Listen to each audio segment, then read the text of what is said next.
부부 생활의 위험이가 이렇게 깊지 않는가. 이리 가도 저리 가도 공통점이 나와야 된다. 이런 생각 가운데서 보여드렸습니다. 부부 생활이 그래요. 지난주에 아가서에 있는 에로스 사랑 말씀드렸죠.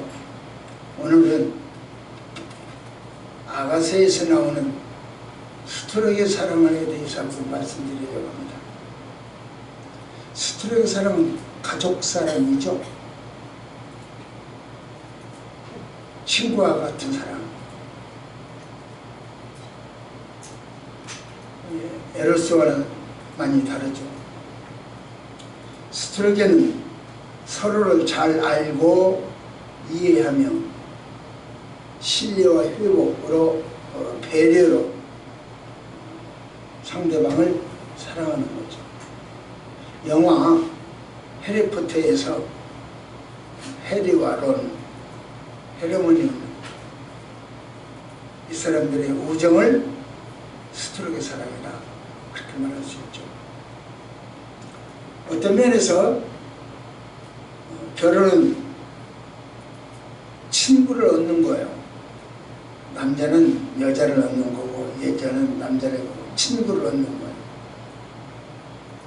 또 남자는 여자 가족을 얻는 거고 여자는 남자 가족을 얻는 거고 양가의 가족을 얻는 거죠. 그런 것이 결혼이다. 근데 우리나라는 이상하게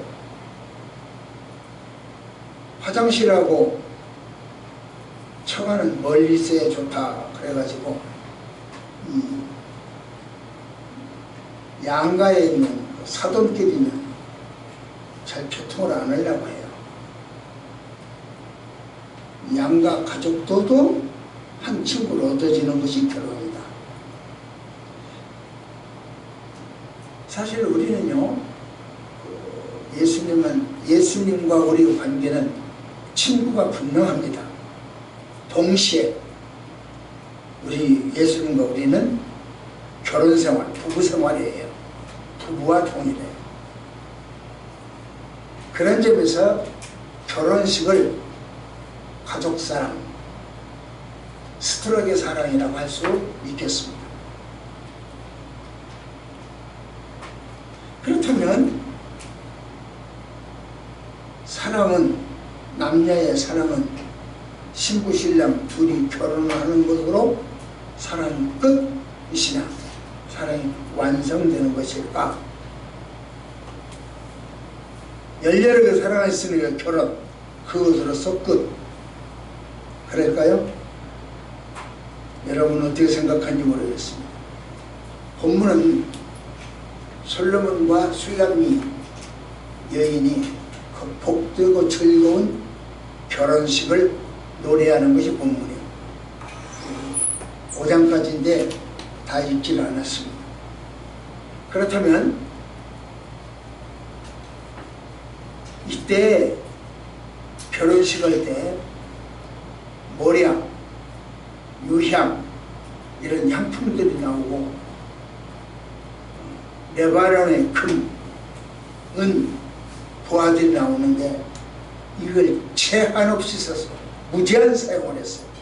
그러니 얼마나 웅장하고 화려했겠는가 하는 것을 생각할 수 있죠. 그리고 나서 신부를 맞이하는 신랑의 노래, 신랑의 노래가 끝나면 그에 화답하는 신부의 노래, 그리고 나서 신부 신랑이 초야 첫날 밤을 지내는 노래, 이 과정에서 이 아가서는 남녀 성적의 결합을 액면 그대로 과감하게 직설적으로 표현합니다. 4장 1절부터 5장 1절까지 그렇게 되어 있죠. 이러한 혼인 예수가 통하여 우리에게 주시는 교훈은 무엇일까? 무엇을 말씀하시기 위해서 이렇게 여러 가지로 화려하게 그리고 직설적으로 표현이 됐겠는가, 이걸 같이 오늘 말씀드리도록 합니다. 같이요. 시작. 결혼은 사랑하면 결혼, 그걸 끝이냐 그 얘기입니다.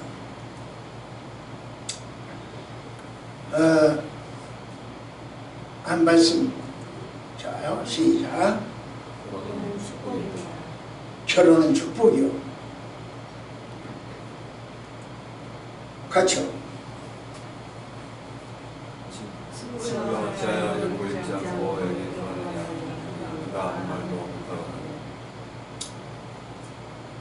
예.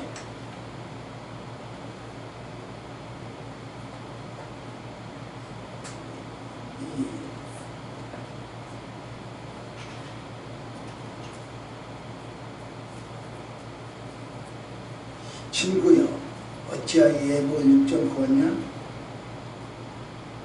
유부모는 아무 말도 못하고. 이 말씀의 배경은 이래요. 예수님께서 혼인잔치를 비유로 천국을 설명할 때 쓰신 말씀인데, 한 임금이 자기 아들 혼인잔치를 아주 성대하게 준비를 했어요. 임금이 준비했으니까 성대할 테죠. 그리고 나서 여러 사람을 초청을 해요. 장관도 내무대신도 국회의원도 많이 초청을 했겠죠. 그리고 지역 유지들도 많이 초청을 했겠죠. 많이 초청을 해요. 그랬더니 그 초청장을 받은 사람 중에 나 이번에 밭 사서 밭을 보러 가야 돼. 이번에 소를 샀기 때문에 소 시험으로 가야 돼.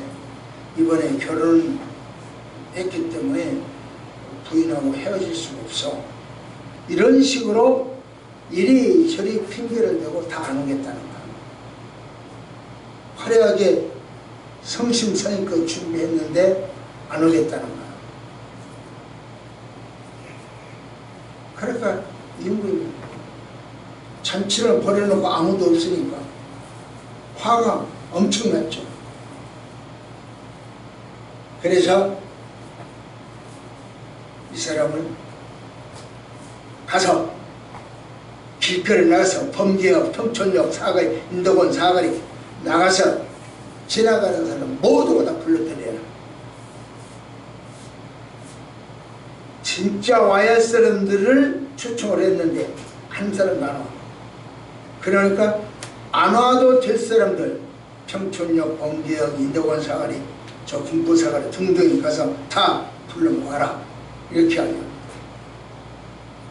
총대도 그대로 해요. 그러다 보니까 꽉 찼어. 꽉 차니까 임금이 혼주죠. 임금은 혼주가 내 아들 축하하는 사람들이 많구나. 한번 보자.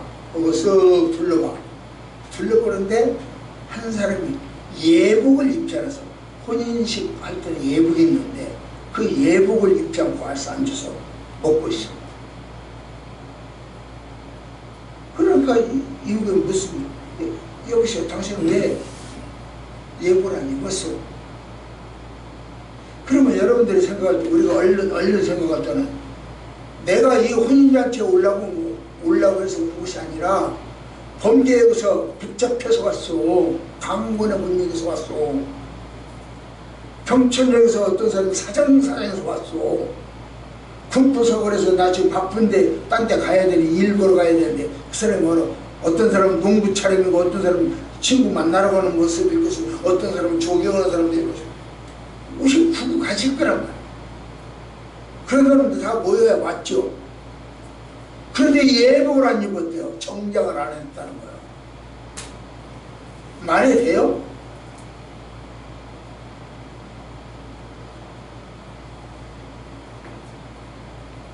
그런데 그럼 나무는 왜 당신 예복을 안 입고 왔어? 왜 정장을 안 했어? 입어야 할 옷을 왜 안 입었어? 왜 가운 안 입었어? 이런 식으로.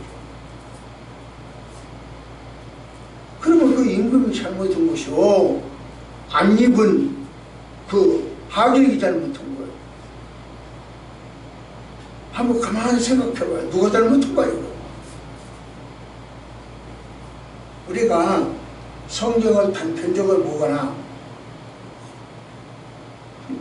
당시 문화를 모르면 지금 제가 이야기한 것처럼 임금이 잘못된 것처럼 보여요. 그런데 그 임금이 잘못이 없는 것은 그 하객들을 군포 번개사관에서 다 초청을 했잖아요. 초청해서 오면 예식장에 들어갈 때 우리는 봉투를 내고 이름을 쓰고 들어가잖아요. 요즘에 우리는. 그런데 그걸 거꾸로 거기 들어가면 밖에서 예복을 한 번씩 줘요. 옷을 한 번씩. 가운 같은 거 하나 줘요. 그러니까 그걸 입고 들어가면 돼. 속에는 추리닝이든 작업복이든 군복이든 아무 상관없어. 그 위에다가 한 번씩 입으면 돼. 그 옷을 주었는데도 안 입고 와서 앉아있더라 그 얘기죠. 너는 왜 안 입었냐? 그렇게 하는 거죠. 그래서 그 옷을 안 입은 사람은 임금이 매우 노련해서 벌을 받게 되죠. 이처럼 하나님은요, 예수님을 통해서 우리에게 세마포 하나씩 줬어요. 보혈의 세마포를 주셨다고요. 피 묻은 옷을 주셨다고요. 그것만 입고 들어가면 돼요. 공짜로 들어가요. 초대받았어요. 혼인잔치 그냥 초대받았어요. 그러니까 그 옷을 예수님 문 밖에 서서 주시는 그 옷을 입고 가면 돼요. 근데 그걸 안 입어. 그리고 자기네들 교주가 만든 궤변, 짜깁게 한 논리, 그런 것을 입고 들어와. 하나님이 어떻게 하시겠어요?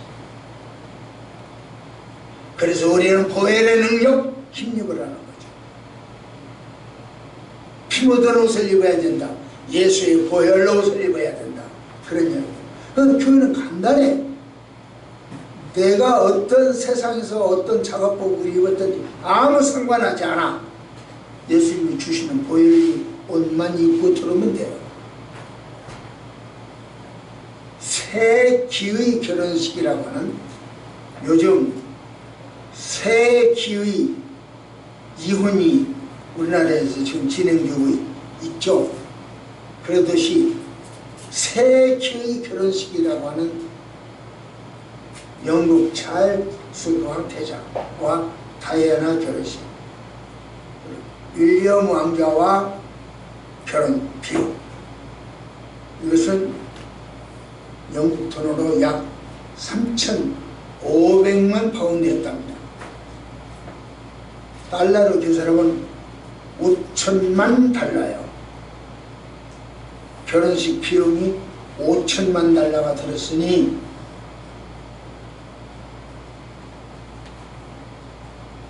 솔로몬 대왕은 이보다 더한 결혼식이죠.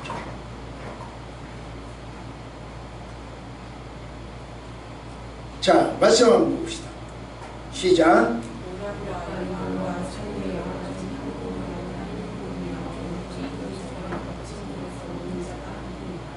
유향과 의략과 향품과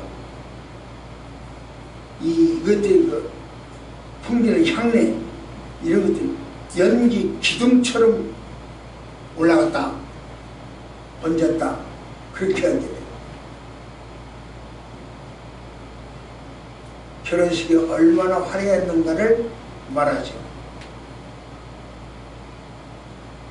웅장하다.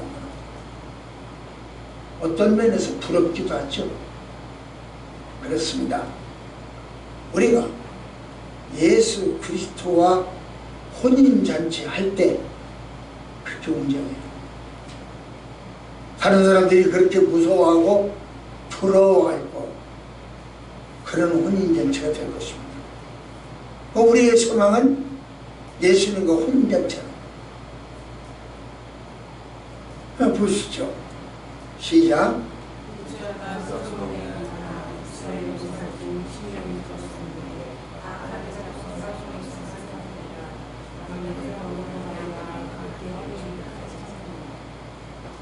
예.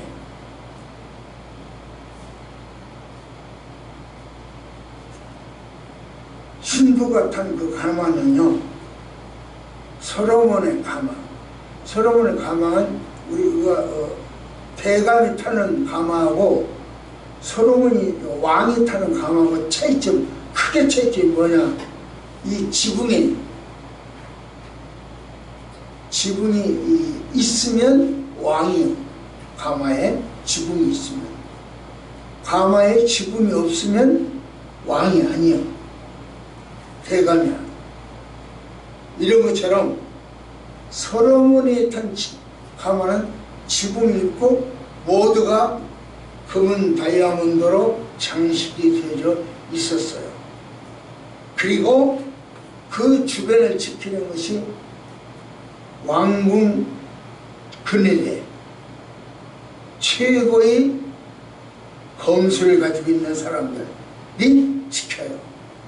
그래가지고 안전을 보장하죠. 요즘 우리나라 그냥 그 대통령들, 경호원들처럼 그렇게 하고 있다, 그런 뜻입니다. 그러니까 신부는 충분한 경호를 받고 입장을 하는 거예요. 우리도 결혼식장에서 그러잖아요. 신부가 딱 나타나면 들어오면 모두가 일어서잖아요. 양쪽에 길 다 터지고요. 가운데 중앙에다가 경호를 해주잖아요. 그렇게. 자, 말씀 보세요. 시작.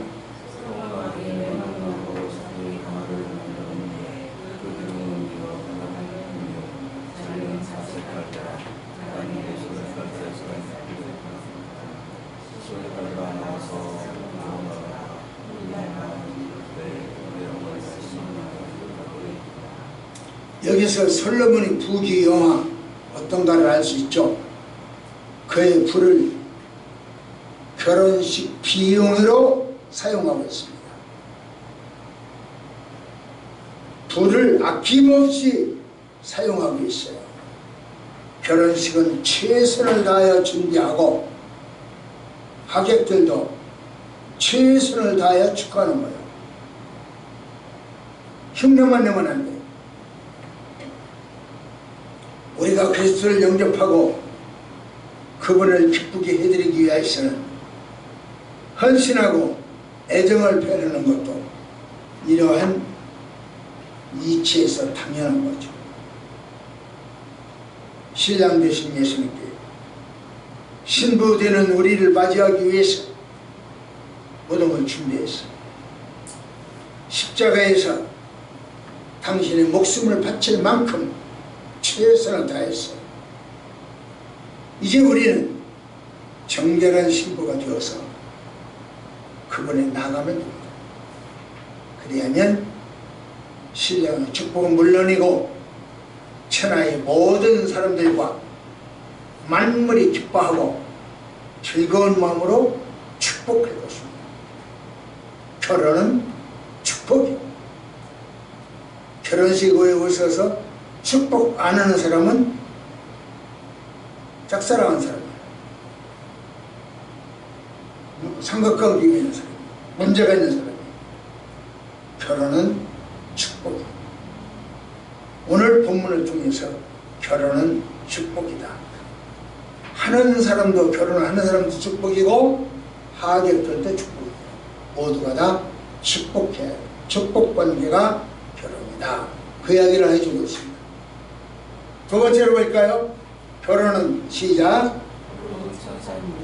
천사. 본문은 신부의 아름다움에 대한 사랑의 천사, 그 신랑이 하는 천사죠. 4장 1절부터 5절은 신랑이 신부를 찬사하고 있는 거예요.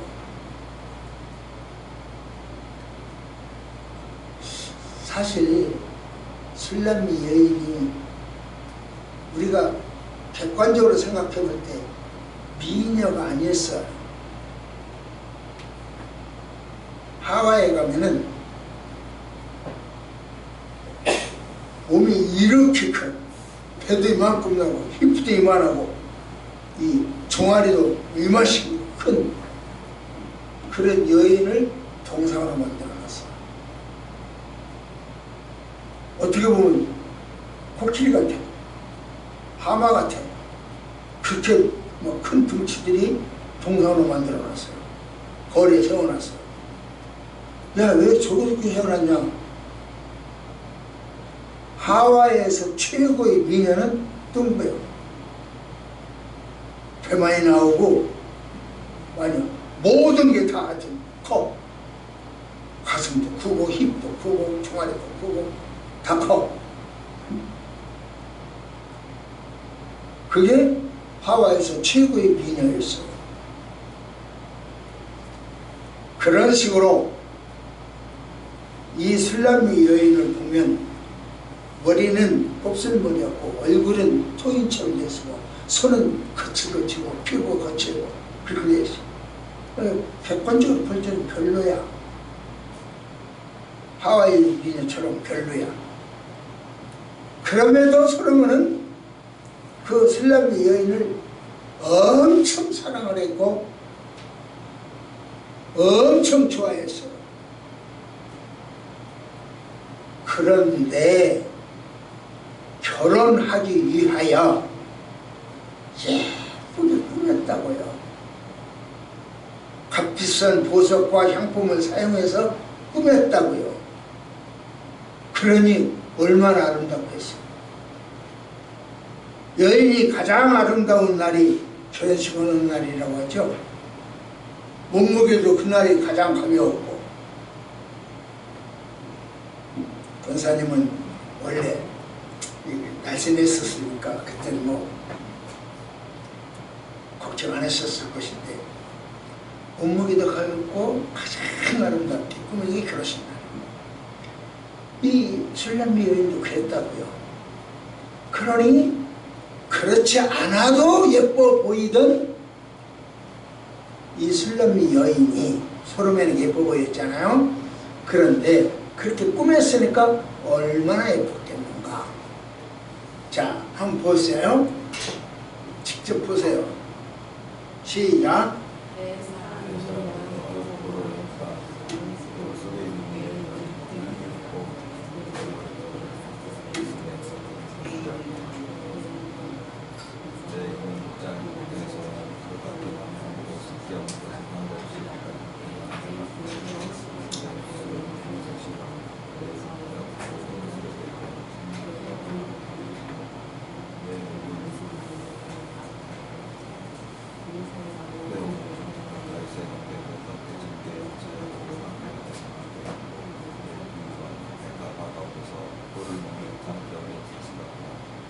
솔로몬은 술람미 여인을 향해서 이렇게 찬사를 보내요. 아름답고 예쁘다고. 저도 제 아내를 사랑합니다. 하지만 이렇게 찬사를 보낸 적이 없어요. 심지어 더 확실하게 말하자면 이렇게 느껴보지도 못했어요. 오늘 밤에 저녁밥 다 얻어먹었는지 밥 못 얻어먹은 권사님들하고 갈 테니까 알아서 하세요. 솔로몬의 이 고백을 통해서 우리는 중요한 사실을 발견합니다. 즉, 연인 사이는 상대의 장점이 부각된다는 거죠. 심지어 상대의 약점도 강점으로 보인다는 거죠. 가령 지금은 없어요. 옛날에는 이 천연두라고 하는 게 있었어요. 우리 어렸을 때만 해도. 그래서 그 병에 걸리면 딱지가 죠. 그 딱지를 따르면 그 딱지 자죽이 오목오목해요. 그래서 일컬어서 곰보라고 그랬습니다. 남자들도 그 곰보가 되면 좀 보기 싫은데 여자들은 더 핸디캡이에요, 그게. 근데 솔로몬은 여자의 그 약점을 보고, 곰보된 약점이 있다면 그 약점을 보고 솔로몬은 이렇게 표현하는 겁니다. 서로 말대로 한다면 저 오목오목한 곰보 속에 사랑이 가득 담겨있다. 그래 여가 얼굴 딱지 곰보가 10개라면 10개의 구멍 속에 사랑이 꽉 차있다. 이렇게 솔로몬은 이야기를 한 거야. 이것이 바로 소위 콩깍지죠. 상대의 장점은 말할 것도 없거니와 약점까지도 장점으로 보이는 거예요. 그게 사랑이요. 만일 상대의 장점이 잘 안 보이고 왜 이러냐? 너는 왜 이러냐? 이렇게 이게 뭐야? 이런 식으로 약점이 많이 보인다고 한다면 사랑에 문제가 있다. 이런 얘기죠. 오늘 이야기가 두 번째 이야기는 결혼은 천사다. 상대방의 약점을 강점으로 보고 칭찬하고 찬사하는 것이다. 예수님도 사실 우리에게 콩깍지 씌웠어요. 여러분과 내가 뭐가 좋다고 그렇게 사랑하십니까? 당신의 목숨을 버리면서 피를 다 쏟으면서 물을 다 쏟으면서 왜 사랑해요? 뭐가 여러분과 나에게 강점이 있다고? 그래서 예수님은 콩깍지 씌웁니다. 사랑할 건더기가 전혀 없는 여러분과 나를 사랑하는 것입니다. 만큼 콩깍지를 씌워서 우리가 교회 와서 예배드리며 은혜 받는다고 할 때 하나님이 나를 사랑한다. 그래, 나같이 약점 많은 걸 왜 오늘 또 사랑하시고 이곳에 불러주셨나, 그런 생각이 들기도 하죠. 그러나 교회 밖으로 나가면 어떻습니까? 정말 하나님 계신 거야? 정말 하나님 나를 사랑하는 거야? 이렇게 나가잖아요. 그분의 실존과 그분의 사랑에 대해서 회의에 빠집니다. 그러나 다음 말씀 보세요. 시작.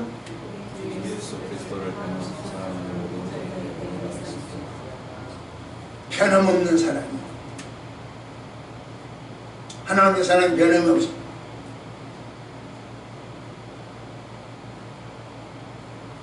그렇기 때문에 하나님의 실존은 변함이 없고 하나님의 사랑도 변함이 없어요. 그런데 내가 시시때때로 하나님 어디 계시냐, 하나님 정말 계시냐 라고 느낀다든가, 하나님이 나를 사랑하냐 라고 느끼는 것은 내 쪽의 문제지 그분의 문제가 있다는 거죠. 그분은 여전히 변함이 없어요. 변함이 있고 굴곡이 있는 것은, 흔들리는 것은 나요. 그래서 나를 탓해야지 그분이 모습이 안 보인다고, 그분이 음성이 안 들린다고, 그분이 나를 사랑하지 않는다고 이야기하는 것은 곤란하다는 거죠. 솔로몬은요, 술람이 여인에 대해서 구석구석 아름다운 것을 말하고 있습니다. 하나님 우리의 성도들을 머리부터 발끝까지 하나하나 다 사랑하고 계십니다. 열함에서부터 무덤까지 사랑하고 계십니다.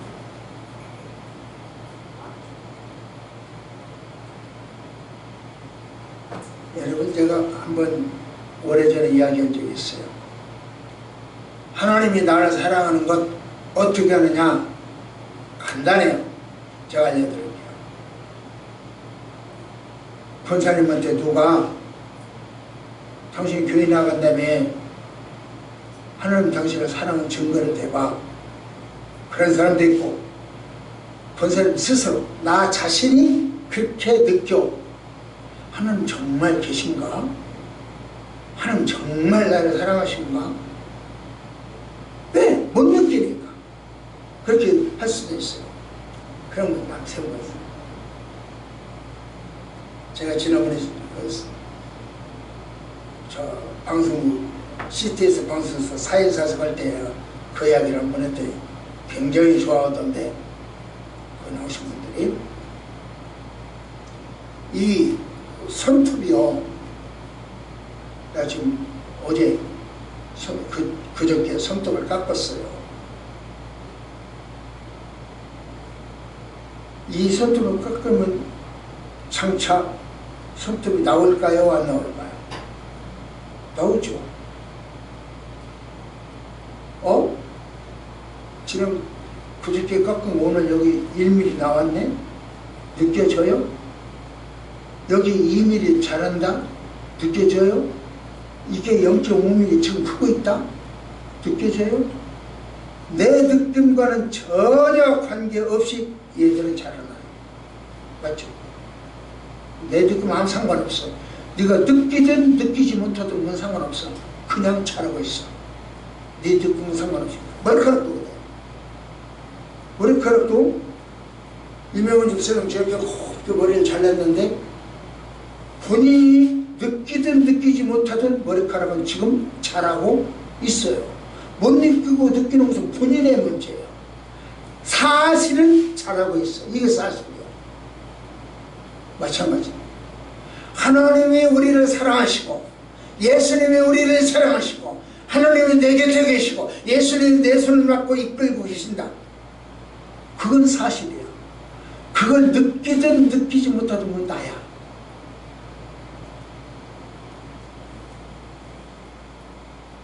내 느낌과는 상관없이 하나님이 여전히 변함이 없으시다.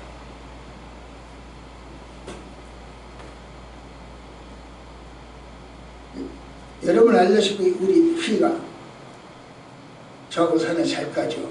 어제도 산에 같이 갔다 왔어요.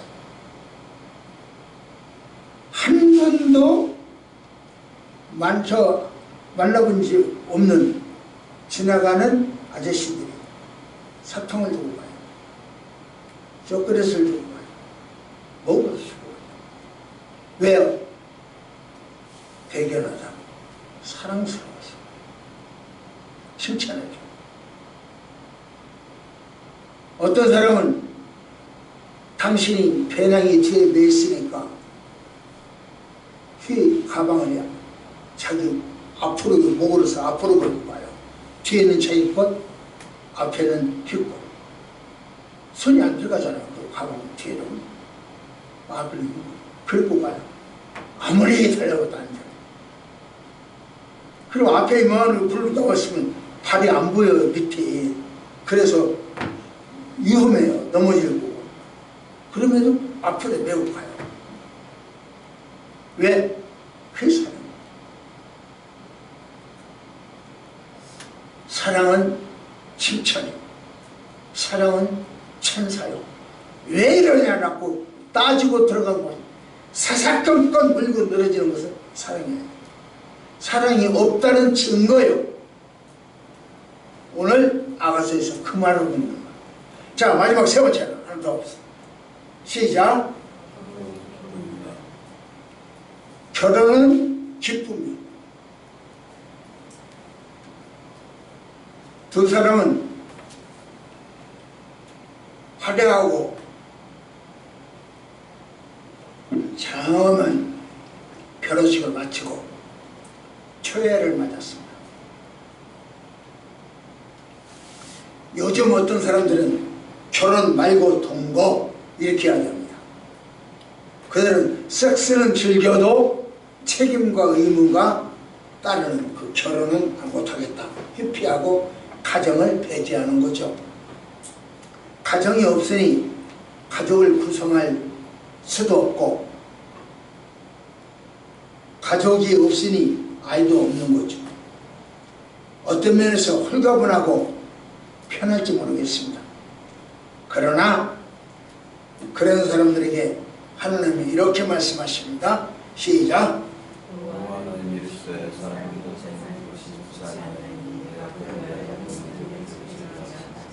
하나님은 혼자 사는 것이 좋지 않아서 여자를 만들어줬대요.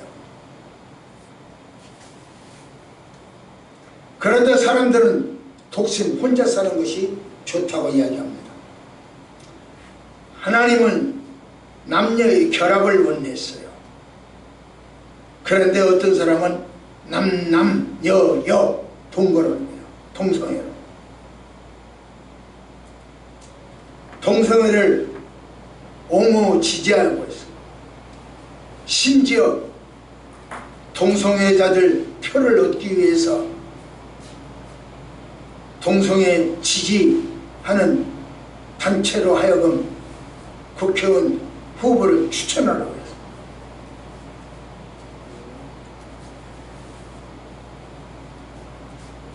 그동안 여러분이 들어서 알겠지만 저 같은 경우는 문재인 정부에 있을 때 청와대 앞에 가서 손가락을 열라 혈세를 쓰면서 문재인 당신 잘못이오. 동성애는 안 됩니다. 그런 사람이잖아요.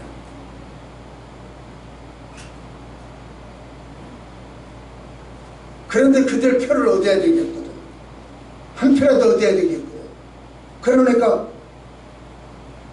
그런 단체 보고 국회의원 후보자를 추천을 하고 그동안 문재인 때 세 차례 동성애법을 합법화하려고 노력을 했어요.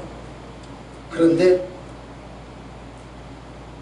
동성애를 반대하는 사람들이 뭐 24개 반대를 했어요. 그래서 그걸 통과를 못했어요. 세 차례. 그렇게 이번엔 아예 국회의원을 만들어서 통과시키겠다는 거죠.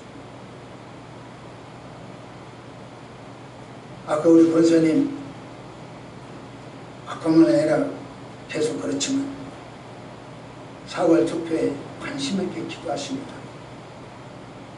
그래서 투표를 잘하지 못하면 이번에는 우리 힘으로 막을 수가 없어요. 국회의원들이 그 안에서 법을 만들면 우리는 만드는 방법이 없어요. 그래서 동성애는 이 땅에 합법화되고 동성혼이 합법화된다.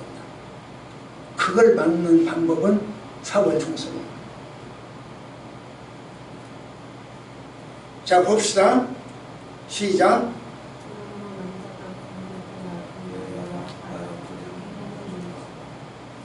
둘이 한 몸을 이루라.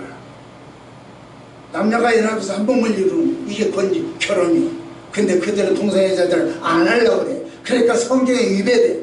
그런데 내가 그들에게 너는 성경에 위배돼 라고 말하면 그들은 뭐라고 하면 그건 네가 믿는 성경이지 내가 믿는 성경이 아니다. 이렇게 하게 그래요. 그러니까 그들에게 성경으로 태양할 수가 없어요. 그래서 이제 다른 걸로 이야기를 해야 되는 거고 말이 많아지는 거고 그래 가장 간단한 방법이 4월 총선입니다.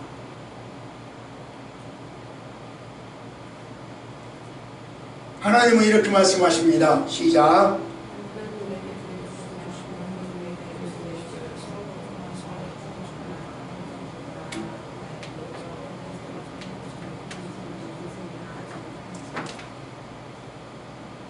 하나님은 사람들에게 생육하고 번성하고 정복하고 다스리라고 합니다.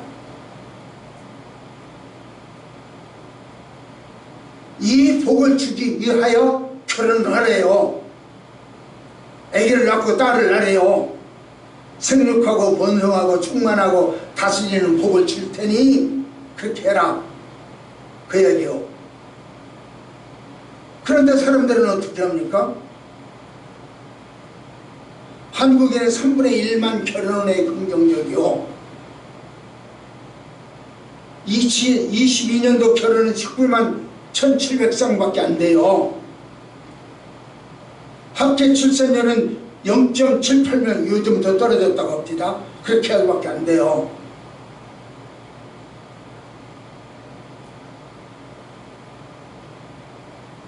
우리나라는 결혼해서 2.1명을 낳아야 5천만 명이 유지된대요.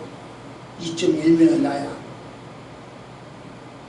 그런데 0.78명밖에 안 되니 이 나라가 장차 어떻게 되겠습니까? 여야가 문제가 아니오. 진보 보수가 문제가 아니오.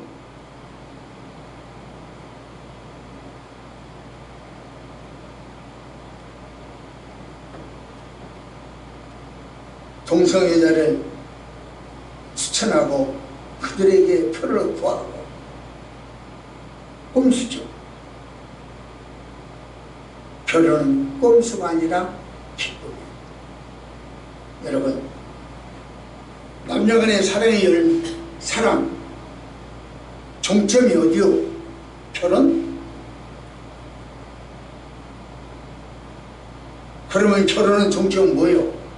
생산이요. 공장에서 공산품을 생산하듯이 토지는 농산물을 생산하듯이 결혼의 열매는 생산이요. 새 생명을 생산해요. 새 생명의 생산은 결혼의 소상물이에요. 그래서 하나님 이렇게 하죠. 시작.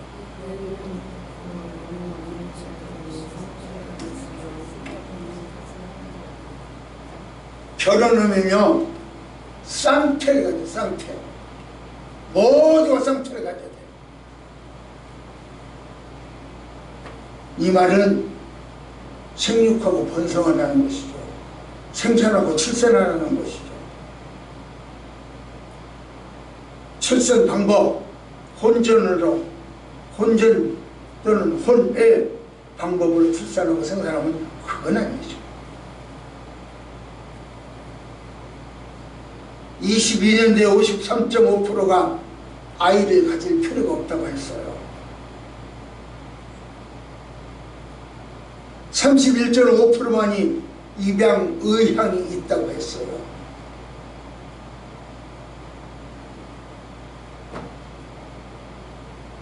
결혼은 기쁨을 의지하고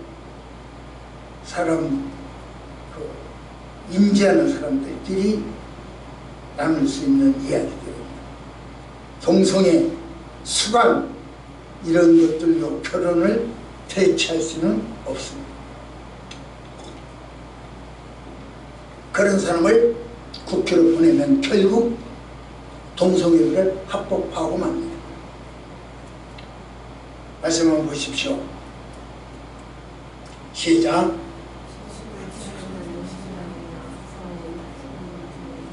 예. 친구나 신랑이나 신부나 어울려서 기뻐해야 돼요. 저희들끼리만 기쁘면 안 돼요.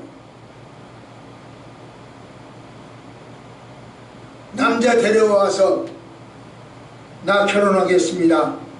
당신 며느리가 이 남자요 라고 할 때는 자기들 둘은 기쁠지라도 주변 사람들은 안 기뻐.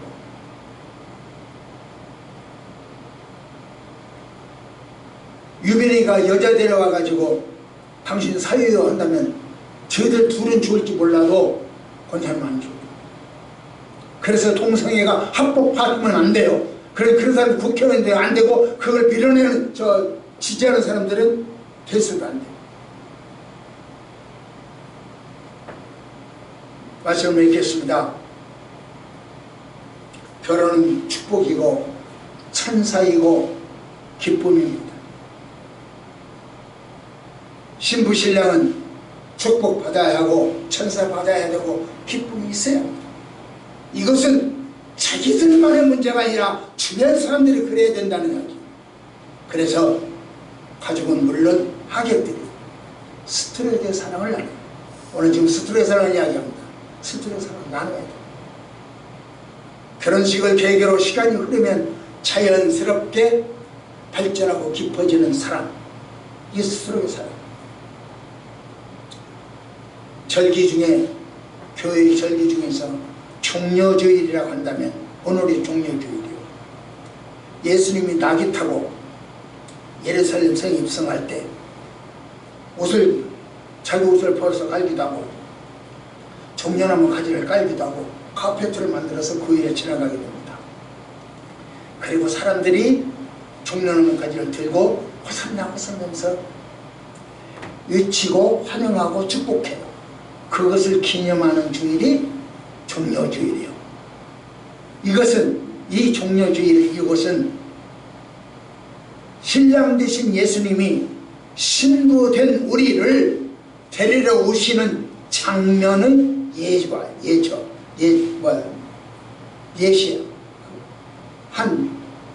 미리 보여주는 거예요.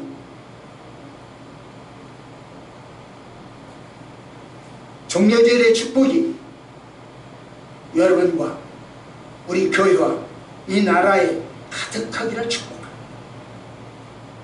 남녀의 사랑은 결혼으로 끝나는 것이 아니고 결혼을 통하여 생육하고 번성하고 충만하고 정복하고 다스리는 통치자가 되는 거예요. 결혼의 끝은 통치자가 됩니다.